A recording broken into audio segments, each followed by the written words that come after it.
que ya estamos con el ex ministro de Energía, con el ingeniero René Ortiz. No sé qué le parece si preguntamos, a ver Claro, cómo, ahora sí nos está escuchando. ¿Cómo le va, ingeniero René Ortiz? un placer saludarlo y complacido de que me haya invitado. Muchísimas gracias para compartir con su distinguida audiencia. Buenos días a todos. No, realmente nosotros somos los complacidos y nuestra audiencia, además la beneficiada de poder tenerlo aquí y poder hablar de estos temas tan importantes y oportunos, ingeniero Gracias, René con Ortiz. mucho Eh, gusto, con mucho gusto. Ahora, empecemos con lo siguiente. Se ha declarado la emergencia nacional por el tema de probables racionamientos de energía. Colombia ha decidido reducir más, porque lo que dice es suspender, pero digamos, me imagino que es reducir más la Ya no venta, le vendan, dice. dicen Ya allá no la sí, vendan. ya no le vendan a Ecuador porque ellos tienen un problema similar y prevén también fenómeno del niño. Entonces, Claro. eh, ¿qué podemos esperar? ¿Va a haber Bueno, apagones? sí, estamos frente a esta situación. Afortunadamente, el estiaje que se adelantó en toda la cuenca del Paute, donde hay 3 plantas de generación de electricidad extraordinarias, simplemente no tienen el caudal y están trabajando al 60%. Y entonces eso significó automáticamente que la Corporación Eléctrica de Ecuador acudiera al acuerdo y comprara directamente a Colombia si es que Colombia tenía los kilowatts. Y los tenía porque todavía no tenía el problema del estiaje. Y claro que el estiaje también se les viene a ellos, ¿no? Y entonces nos ha vendido hasta este momento muchos millones de kilowatts. Y lo ha hecho bastante bien, o sea, ha funcionado el acuerdo, porque quiero recordar a usted que durante mi administración en el año 2020, como ministro, nosotros logramos vender a Colombia como 800 millones de dólares en kilowatts. Y nosotros vendimos, porque Colombia Nosotros le estaba pasando vendimos. por... Sí, nosotros le vendimos 800 millones de dólares en kilowatts. Imagínense, y esto a Colombia, porque estaban secos, secos. Nosotros estamos pasando por esta sequía adelantada, porque la del Paute es una sequía adelantada. La que se viene propiamente dicha es la sequía que arranca en diciembre y termina en marzo. Marzo del 2024 ya no hay sequía, llegan las aguas. Entonces, el acuerdo, el decreto ejecutivo del presidente de la República, Guillermo Lasso, tiene el propósito de darle la cobertura, el paraguas a Seleca, a la Corporación Eléctrica, para la contratación durante este periodo del estiaje, porque es ahora cuando vamos a no tener electricidad. Y entonces ya están preparadas todas las cosas. Entonces, en el campo hídrico, pues evidentemente no podemos recurrir a nada, que ese es el que está seco, o ese es el que ha ido reduciendo sus caudales. En el campo energético, de térmico, tenemos la contratación de gas natural para la planta de generación Termomachala. Y Termogas Machala está trabajando al 20%. ¿Por qué? ¿Por Porque qué? no hay suficiente gas natural, que es el que abastecía a Termogas Machala. Y no hay suficiente gas porque la licitación que debe llevarla adelante Petroecuador todavía está en proceso. Todavía está en proceso esa licitación para aumentar la producción con privados, con participación privados, aumentar la producción del campo Amistad. Y por otro lado, ahí en ese instante hay que importar directamente y hay que darle los instrumentos jurídicos a la Corporación Eléctrica para que pueda importar, salir al mercado internacional y comprar el gas natural que necesita para llenar el vacío que deja el campo Amistad y que la Termogas Machala pueda producir al 100% electricidad. Luego, sumemos a esto diésel. El diésel es otro componente importante por el momento. Termo Esmeraldas, el 31 de octubre ya, según noticias que yo tengo, el 31 de octubre ya se entrega la obra, está lista para generar, son 150 megawatts. Esto es bastante grande. O sea, entra también esa planta. Y luego aquí todo este conjunto de motores que va a comprar Selec y que van a necesitar diésel. Entonces tenemos que importar diésel para satisfacer. Es decir, y luego tiene todas las privadas de generación térmica que participan también en el tema. Esto quiere decir que el riesgo de un apagón está presente, pero no es altísimo. No es como para asustarse, no es una amenaza que alarme, ¿no? Porque se han tomado las medidas. Este decreto ejecutivo del presidente Lazo es muy oportuno y es muy, muy útil en este momento porque le da a la Corporación Eléctrica la posibilidad de comprar la energía que nosotros no la tenemos. Porque quiero recordarle y termino con esta parte, quiero Sí. recordarle que en tiempos normales, Ecuador tiene el 95% de la energía que generan eléctricamente hidro. Fíjese usted. Y entonces, con toda la sequía, estamos más o menos con un 60%, es decir, les hemos perdido 40% que tenemos que reponerlo con alternativas. Evidentemente, esas alternativas, como las acabo de describir, necesitan un cuerpo jurídico con tipo paraguas que no les dejen a las empresas estatales entrar dentro de ese mismo procedimiento del CERCOP, que todos tienen que pasar por el CERCOP hasta para comprar lápices. Bueno, No, pues yo no sé. y que se demora por secula seculorum y que además Sí, depende de lo que ellos decidan. exacto. Lo pueden tener ahí 1 año o 2 años, ¿no? Exactamente. Entonces, perdón el ejemplo, es decir, lápices, pero para comparar que la corporación eléctrica no va a comprar lápices, va a comprar electrones, electrones que se generan con estos combustibles que yo acabo de señalar. Todo esto, afortunadamente, está ya preparado. Ingeniero René Ortiz, una pregunta. Cuando nosotros exportamos, que usted nos decía, 800 millones de energía a Colombia, Y fue a Perú, me y, faltó decirle, y a y a Perú. Perú. Ok, durante el gobierno de Lenín Moreno, ¿es esto cuando usted fue ministro? Sí, así es. Y además, ya está construyéndose una línea nueva de exportación e importación, porque va en doble camino, ¿no? En doble vía. A Perú, de 500 megawatts. Esto es gigante, esta sí es grande y está en pleno proceso de construcción. Creo que ha sido financiada directamente por el Banco Mundial, creo, o el Banco Interamericano de Desarrollo. Es decir, usted tiene ya otras posibilidades diferentes, porque Perú todavía no puede exportar cuando tenga ya la planta, perdón, cuando tenga ya la línea de transmisión grande de kilowatt, de megawatts. Entonces ya podríamos nosotros también recurrir no solamente a Colombia, sino también a Perú, y evitar estos sobresaltos que nos ha puesto este presidente Gustavo Petro. Nos dice, ya no le vendan al Ecuador, prohibido la venta al Ecuador. Y no es que puede prohibir, ¿no? Porque nosotros pagamos por adelantado, le cuento. La electricidad igual nos pagaban a nosotros cuando nosotros vendíamos a ellos.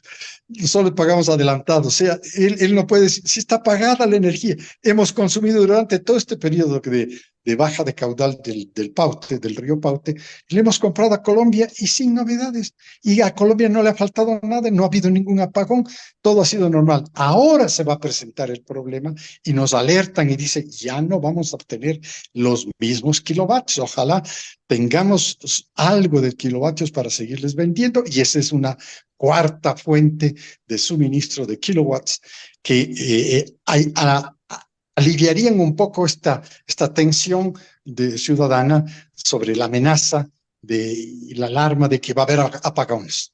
Y yo digo, no podemos recordar la administración del ingeniero, del arquitecto Sixto Durán, cuando tuvimos que cambiar hasta la hora y se llamaba la hora Sixto. ¿Recordará Claro, usted? claro, eso fue, y lo recordamos clarísimo, fue la hora de Sixto y la hora de La Dios. hora Sixto, sí. Alcides Montilla a Sí, las porque 8:39. simplemente le cambiaron el reloj para poder tener un poquito más de luz del día, ¿no? Qué cosas. Pero ahora están mejor preparados. La Doctor corporación. Ortiz, doctor Ortiz, Sí. si el problema es de estiaje, dicen que es el más severo de los estiajes en los últimos 7 años.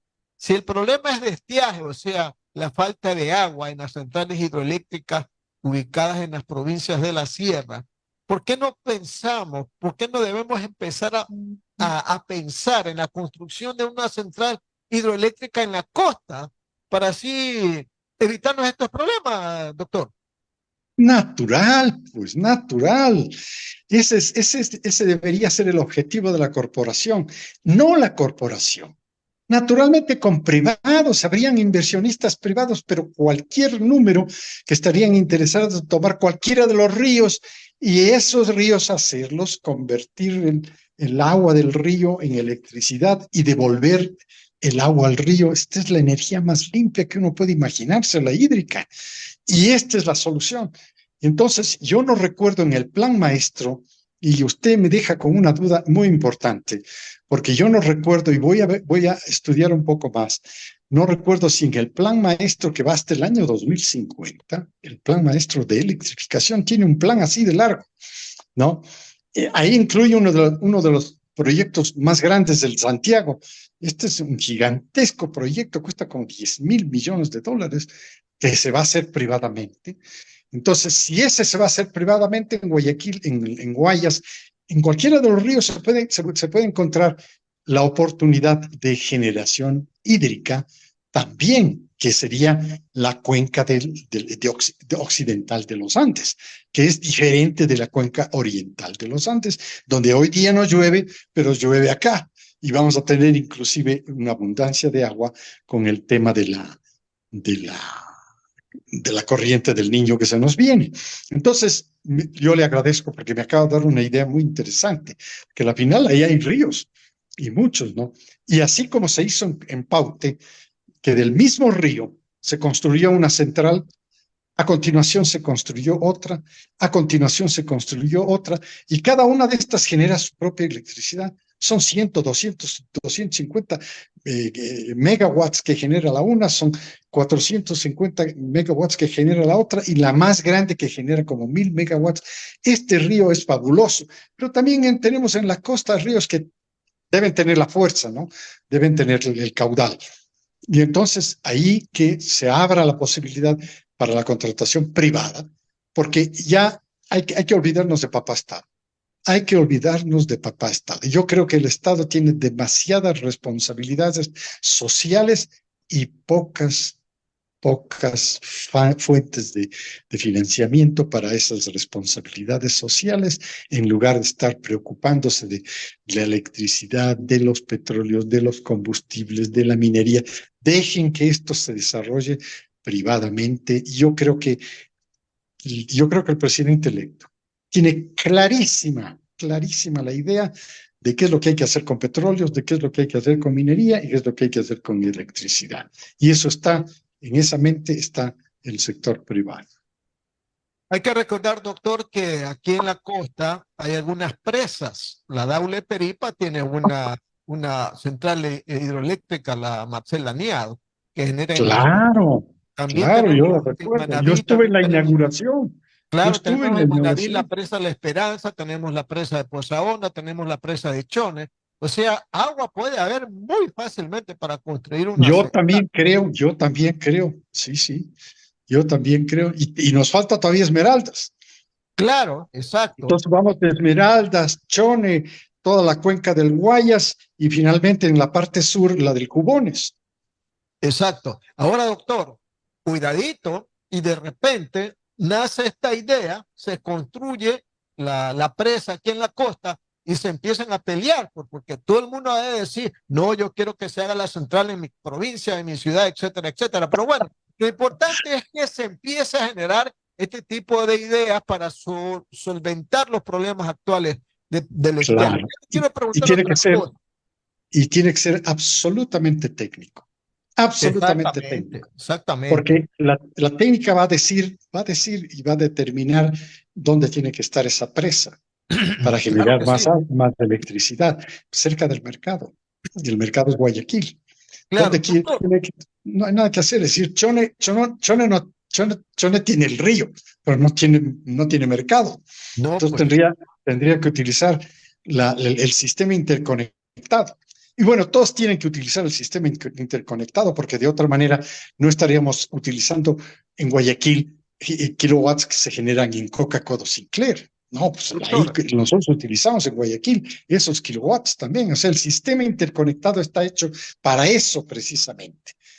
doctor, le quiero Da preguntar sobre el energía, tema. termino con esta oración, Sí, sí. da energía a la fuente que más necesita en un momento dado y a la otra restringe en el sentido de que simplemente es diferente, es rural comparado con el urbano.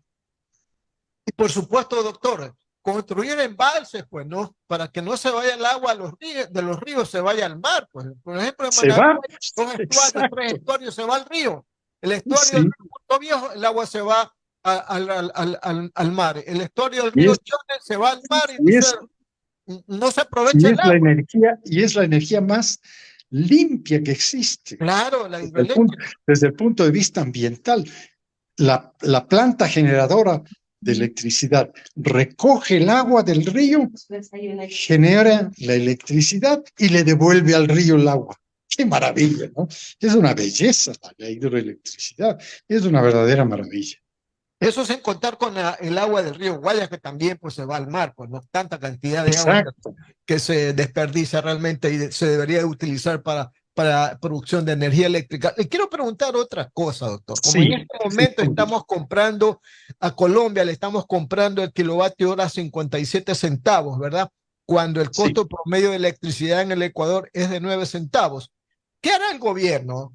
¿Va a echarle un poquito de responsabilidad también al consumidor que somos nosotros y nos va a subir un poco la electricidad? ¿Cómo se hace en estos casos? No, yo creo que simplemente estamos compensando. Le contaba que también nosotros vendimos a Colombia. Claro. Funciona el mercado, funciona como mercado. Y entonces, evidentemente, un poco de acaparamiento existe en ese sentido, ¿no? Entonces le pone un poco el precio más alto del kilowatt. Y eso es lo que estamos pagando, el precio más alto. Pero hemos pagado precios más bajos. Entonces, claro, tenemos que demostrar que ya no necesitamos, entonces tiene que ir bajando. Entonces, les tenemos que demostrar que ya tenemos termogas Machala funcionando, que ya tenemos termoesmeraldas funcionando, que ya tenemos toda la generación privada funcionando, y entonces poco a poco esos kilowatts también van bajando. Lo que pasa es que hoy día pues, la necesidad nos ha hecho comprar a esos precios, porque a esos precios es lo que está disponible, y nosotros tenemos que comprarlo, porque si no lo compramos no tenemos disponible el kilowatt. Ahora, ¿cómo la Corporación Eléctrica va a contabilizar este precio alto de estos kilovatios comparado con toda la gran masa de electricidad que produce la Corporación Eléctrica?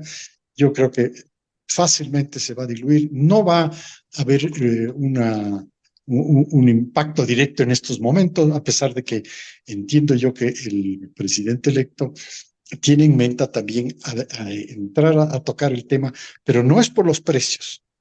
El tema eléctrico lo va a tocar desde el punto de vista de que no ahorra, o sea, no amortiza.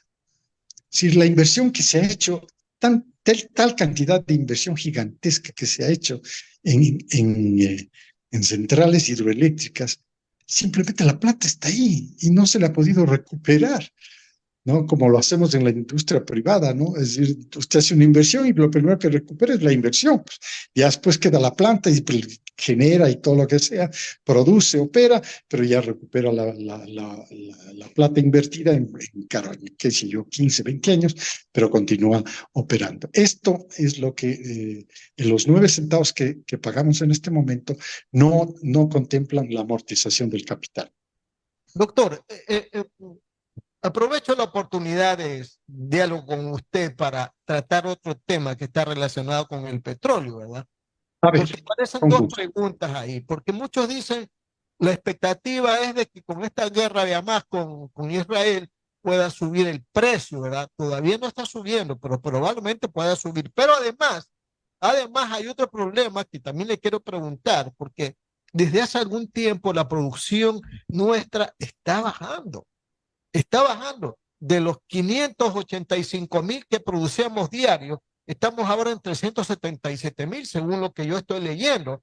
Y eso ha hecho, y ahí va la pregunta, que la Agencia Internacional de Energía hace pocos días eliminó a Ecuador de la lista de países petroleros. ¿Esto es verdad, doctor?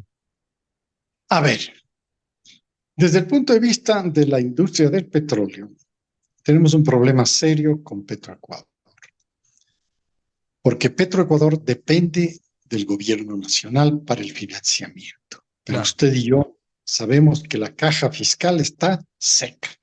así Es es. decir, sacar de la caja fiscal para petróleos y dejar el sector social abandonado, nadie lo va a aceptar. Y el presidente Lasso le ha dado prioridad a lo social. Entonces, Petroecuador no tiene el dinero. Petroecuador no ha podido invertir. Y hay ejemplos clarísimos. Y por eso hay decisiones que sí se tomaron, pero que no han continuado. No han continuado con celeridad. Me explico. El 31 de diciembre del año 2022 terminó el contrato de Repsol. Repsol Petrolia se llama la compañía. ¿Qué significa? Que ese bloque 1667, los dos bloques, fueron devueltos al Estado ecuatoriano. ¿Para qué? Para que el Estado ecuatoriano lo usufructe.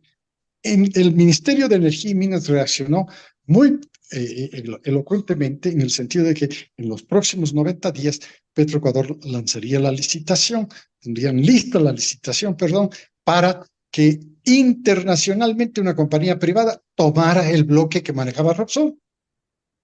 Ya han pasado más de 90 días y nada. Y entonces, claro, dice que estaba pendiente un decreto ejecutivo que está en Presidencia de la República y que sigue en Presidencia de la República, que es una reforma al reglamento de operaciones hidrocarburíferos que revive lo que se llaman los contratos de production sharing, o sea, contratos de participación de la producción. Es el contrato universal.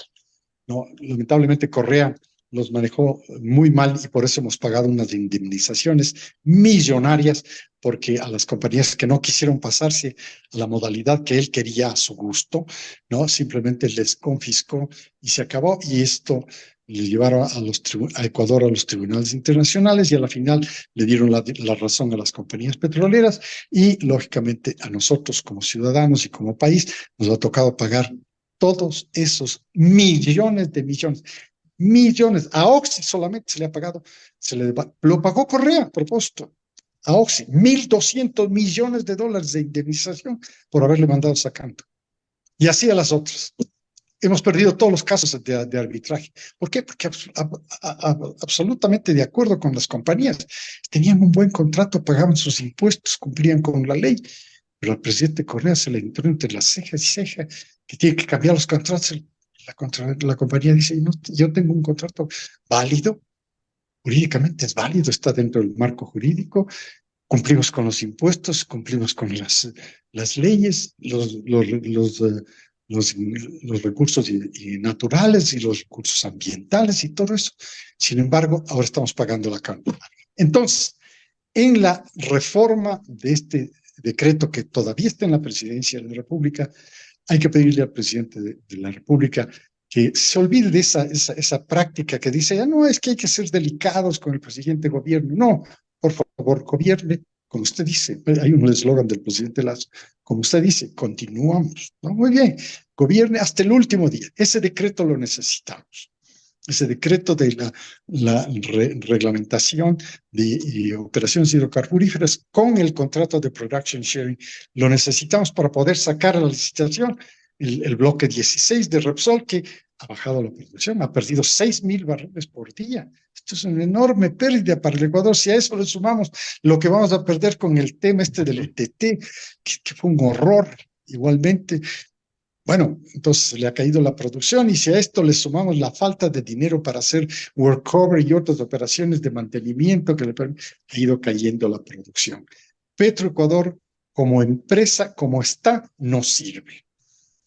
Yo fui el autor de la fusión 31 de diciembre del 2020 se fusionó. Era un proceso muy preparado, muy bien preparado. Se fusionó Petroamazonas con Petroecuador. Petroecuador le absorbió a Petroamazonas. Así se llama, fusión por absorción. Y a partir del 1 de enero del 2021 comenzaba a funcionar las dos. Pero en Esmeraldas, en la refinería, un grupito de trabajadores le metió a Petroecuador una demanda, una acción de protección, y le suspendió el proceso. Y mire usted, ya habíamos el total que teníamos que despedir de la fusión, porque estamos fusionando dos empresas, era todos los cargos, los puestos redundantes. Nosotros eliminamos 700 puestos redundantes, se acabaron, punto. Se pagaron las indemnizaciones y se redujo eso. Y el proceso continuaba, pero la parte más importante de ese proceso de fusión era la conversión de Petroecuador en una compañía privada de naturaleza que podía participar en el mercado de capitales. Me corrijo. Convertir a Petroecuador en una compañía por acciones. Este es el proceso. Así se convirtió Ecopetrol en Colombia. Era igual que Petroecuador, lleno de burócratas, ¿no? Se convirtió en una empresa que cotizaba en la bolsa de valores y, por supuesto, accedía al mercado de capitales. No estuviera pasando Petroecuador por los problemas de falta de financiamiento que tiene en este momento, si hubiera continuado el proceso, si Petroecuador hubiera cambiado. Lamentablemente ahí hubo un gerentito de Petroecuador que le dio más importancia a las compras, ¿no? Y la verdad es que no continuó el proceso, y por esa razón la empresa, el resultado de esa empresa es negativo. Es decir, ha ido cayendo y cayendo la producción porque ni siquiera tienen dinero para la ¿Y estamos fuera de contratación los de países material. petroleros entonces, doctor? No. Ecuador todavía funciona, tiene un potencial gigantesco. Yo creo que el presidente electo tiene clarísima la película de cómo se puede repotenciar totalmente la industria del petróleo, pero con participación privada, no con participación estatal, porque el Estado no tiene dinero, no tiene capacidad financiera, tiene un déficit altísimo en este momento. Podríamos decir, como repito, podríamos decir, tiene la caja fiscal seca. Entonces, o le dejamos que termine Petroecuador con su poca producción cada día bajando, o simplemente arreglamos el problema. Y la forma de arreglar el problema es inmediatamente la licitación para convertir en privado la producción del bloque 1667. Inmediatamente la licitación para convertir Sacha en una licitación. Sacha podría producir 30,000 barriles más inmediatamente, pero para poder producir 30,000 barriles se necesita dinero. Sí, claro. Petroecuador no tiene, pero tampoco tiene capacidad de crédito, es decir, no puede Petroecuador con esta estructura que tiene hoy día. Y que los trabajadores, yo tengo que decirle, hay que conversar con los trabajadores, con el sindicato, porque hay que hacerles entender que ellos no van a perder su trabajo, que el sindicato va a seguir existiendo, porque así sigue existiendo en Ecopetrol, pero hay que convertir a la empresa en una compañía por acciones. Fíjese lo que ocurrió con Ecopetrol. Si me permite el ejemplo otra vez, se convirtió en una compañía por acciones en la administración del presidente Uribe en Colombia. Y en los supermercados, una dama que pasaba con sus compras pagando en el mostrador, le decían, señora, ¿no quiere comprar acciones de Ecopetrol? Ah, sí, véndame 100. Fíjese, se vendía como un producto. Qué maravilla, qué manera de fondearse, Qué ¿no? bien, doctor. Comprando en el supermercado, comprando en la farmacia, acciones de Correcto, doctor. Petrol. Correcto, doctor. 9 de la mañana, 9 minutos, 9 de la mañana, 9 minutos. Radio Atalaya, su programa de opinión política, punto de vista. Dialogamos con Muchas el gracias. ingeniero René Genaro Ortiz Durán, fue ministro de Muchas Energía, gracias por la invitación. secretario general de la OPEP. Sigamos con más preguntas con el ingeniero Andrés Mendoza Paladines. Ingeniero, ¿tiene usted? Muchas Sí, gracias. gracias, mi estimado Alcides. Yo aprovechando la presencia de un experto en esta materia como el ingeniero René Ortiz, preguntarle a él, aunque parece que tuvimos ojalá que no haya sido un apagón eléctrico allá, porque se va la luz y se va el internet, ¿eh? Se va la luz y se va el internet. Parece que perdimos la señal momentáneamente del ingeniero René Ortiz. Así es que vamos a ver si lo podemos recuperar, porque me faltaba preguntar, por ejemplo, qué pasa con la línea que él justamente se refirió y que se va a hacer otra, nos decía, o se está haciendo otra con Perú. ¿Qué pasa con el tema de energía? ¿Por qué no se le puede comprar también a Perú? Y finalmente, si es que esta diferencia fuerte del costo del kilovatio hora, por lo que le estamos comprando a 57 centavos de dólar a Colombia, y el costo de producción de un kilovatio hora en hidroeléctricas es de 3 a 9 centavos máximo el kilovatio hora. Si esa diferencia se la van a querer pasar a nosotros los usuarios, a las industrias, o cómo mismo es que van a hacer. Pero bueno, pareciera que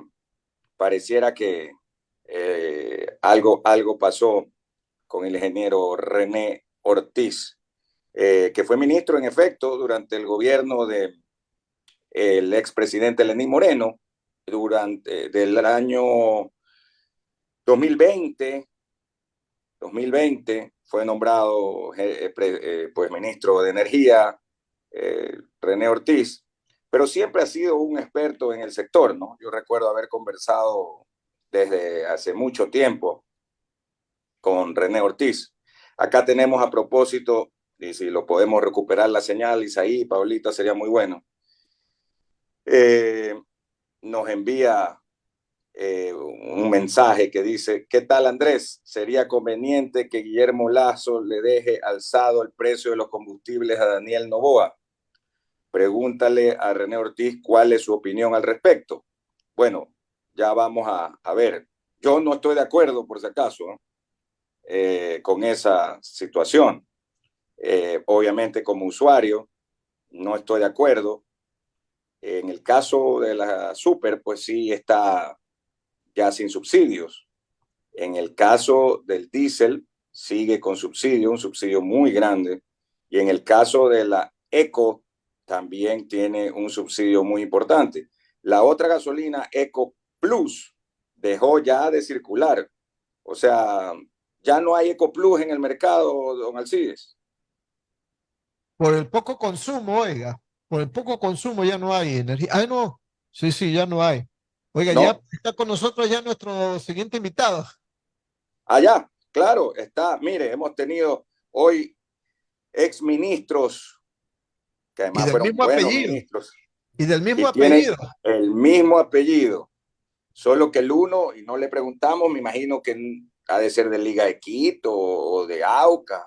El Sí, otro porque es el otro es MLXista. melecista, pues, oiga. Así es, Es azul, pues.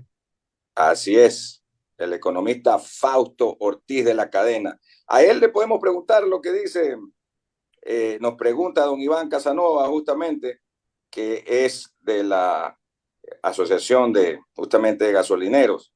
al respecto de una sugerencia de que Guillermo Lasso, el presidente saliente, le deje al presidente entrante una alza de combustibles o retirar subsidios, sobre todo en la parte del diésel y de la eco.